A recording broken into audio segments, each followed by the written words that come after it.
this video we're going to look at the compound angle formulas. Now the compound angle formulas are such that sine of, we'll forget about the plus and minus here, sine of A plus B is equal to sine A cos B plus cos A sine B. And if you look at the minus version, sine of A minus B is sine of A cos B minus cos of A sine B. So this formula can be used, and I'll just do an example here.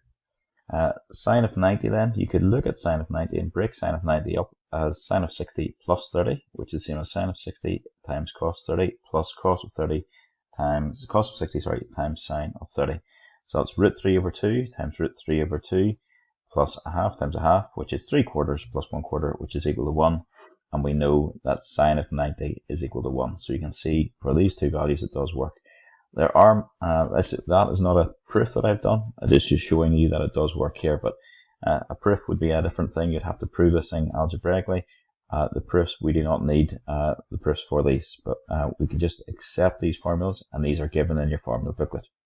Okay, cos of A plus B is cos of A cos B minus sine of A sine B, and cos of A minus B then would be cos of A cos B plus sine of A sine B. Then the tan one is 1 with the numerator and the denominator. So tan of A plus B is tan of A plus tan of B. And then the bottom line is 1 minus tan A tan B. And then tan of A minus B is tan of A minus tan B, all divided by 1 plus tan of A tan of B. So here there are 6 formulas written here. Just this is a concise way of writing 6 formulas. And this is a format that's given to you in your formula booklet. Okay, we'll skip on to the first example here. Okay, it says in this example, use a compound angle formula to evaluate, using compound angle formula evaluate sine of 75. So you're thinking of the numbers that you know, which are the nice values of sine and cos that you know. So sine of 30 you know, sine of 45 you know, sine of 60 you know, likewise the same for the cos and so on. So you're thinking, how can I get 75? Using the numbers 30, 45, and 50, and 60, sorry. So quite often there's different ways of doing it, but for this one, how I'm going to look at my sine of 75, I'm going to say sine of 75 is sine of 45 plus 30, and that's in a bracket. So we're going to use our compound angle formula to do this. So that is going to be sine of 45 times cos of 30 plus cos of 45 times sine of 30. So if you do that, sine of 45 was 1 over root 2, cos of 30 is root 3 over 2, and then cos of 45 is 1 over root 2, and sine of 30 is 1/2. So there should really be a wee time sign in between those. And if you do those out, what you're going to get is root 3 over 2 root 2 plus 1 over 2 root 2. So what you really get, run out of space again, what you're going to get here is root 3 plus 1 all over 2 root 2. Now, if you hit that into your calculator, it will come out nicely as root 6 plus root 2 all over 4. So it will rationalize the denominator for you. This next example is a solving question. So it says solve 2 cos theta is equal to sine theta plus 30.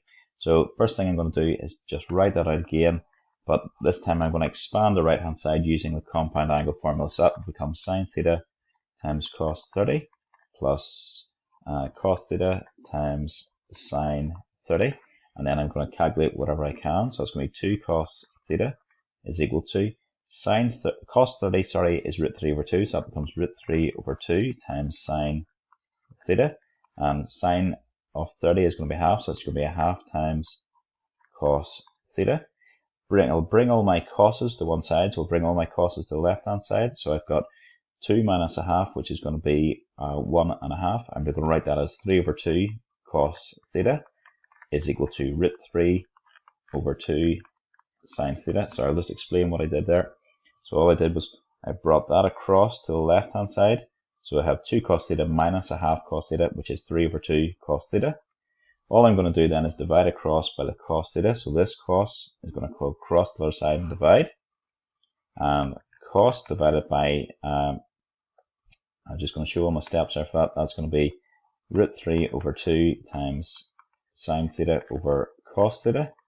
And then we're going to divide across by our root 3 over 2, which is going to give you 3 over root 3 is equal to, and sine divided by cos is tan.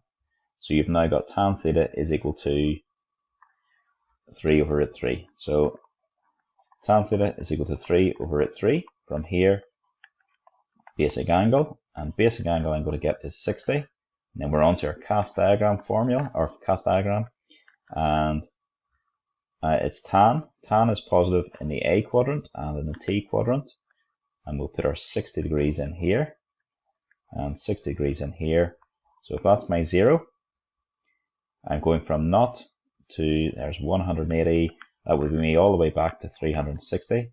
So my first angle is going to be 60, and my next angle is going to be 180 plus 60, so it's going to be 240. So theta is equal to 60 degrees or 240 degrees.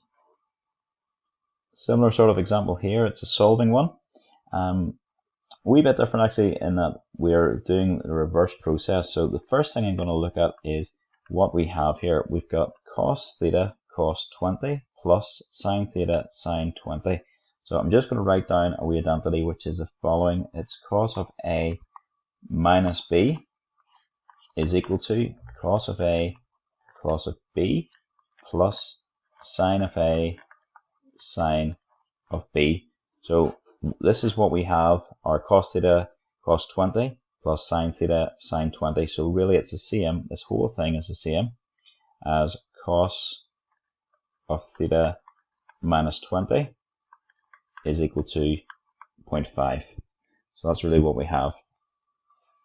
A big mistake people would make is the angle now is not theta, it's theta minus 20. So we'll say that is on 0 minus 20 will be minus 20 is less than or equal to theta minus 20 is less than or equal to 360 minus 20, which is 340 degrees. So if you did this, you'd get a basic angle of 60 degrees. And then it's your cast diagram, and cos is positive, so it's going to be in here and in here, so 60 and 60.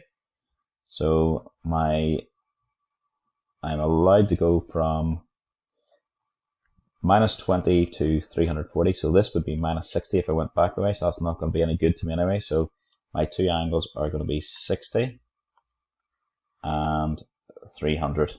So we'll just say, so theta minus 20 is equal to 60 degrees, or, so just do a comma, 300 degrees, and then bring the theta minus theta across, it becomes plus theta. 60, sorry, becomes plus 20. Bring the minus 20 across, it becomes plus 20.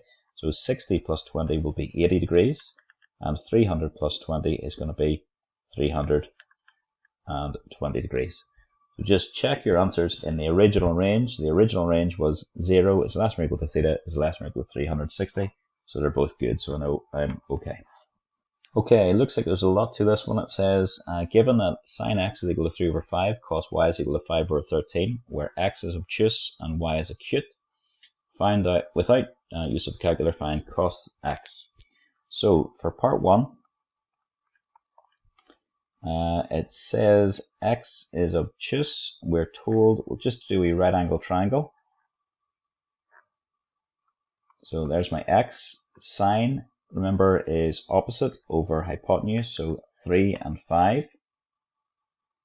So that's an x. I'm trying to make that, yep, that's meant to be an x there, sorry. That's my angle x. So sine x is equal to 3 over 5. So we're just going to say cos x. First of all, when we define this missing side, you should know that's going to be a 4. Cos x is 4 over 5 in this triangle. But remember, it is obtuse. So obtuse is going to be in here. So that's why the sine was positive. Because in this quadrant, sine is positive. But in this quadrant, cos is negative. So just put a wee minus sign in there. And we'll just say, put a wee asterisk. This is just for your notes. Minus as x is obtuse. Okay, so you've got your first one done. Okay, let's divide this page up a wee bit. Part 2. Part 2, we have to find sine y. So again, we'll do a wee right angle triangle. So this is using the information we got from our cos y is equal to 5 over 13. So do y as your angle. Cos is adjacent over hypotenuse, so 5 over 13. And this is as well a little Pythagorean triple. If you didn't know that, 5, 12, 13 triangle, you'd have to just work out the 12 using Pythagoras' theorem. So it's not very difficult to do it. Sine y then is equal to 12 over 13, and we'll just put a wee asterisk and say it is positive as y is acute. Okay, now let's have a wee look and see what we've got. We have got our sine x, we've got our cos x, we've got our cos y, and we've got our sine y. So we've everything we need certainly to do parts 3 and part 4. Part 5 we'll have a wee look at when we get to it. Okay, part 3, as I say, we're good to go. So for part 3, we'll just say sine brackets x plus y is going to be equal to sine x cos y plus cos x sine y. And if you do it out, sine x is going to be equal to 3 over 5. Your cos y is going to be equal to, where was it? It was up top, 5 over 13, plus your cos x, and it was minus 4 over 5 times your sine y, and your sine y was 12 over 13. It is just it says without use of a calculator, you're allowed to use your calculator to do this bit. Minus 33 over 65 is what that would work out to be.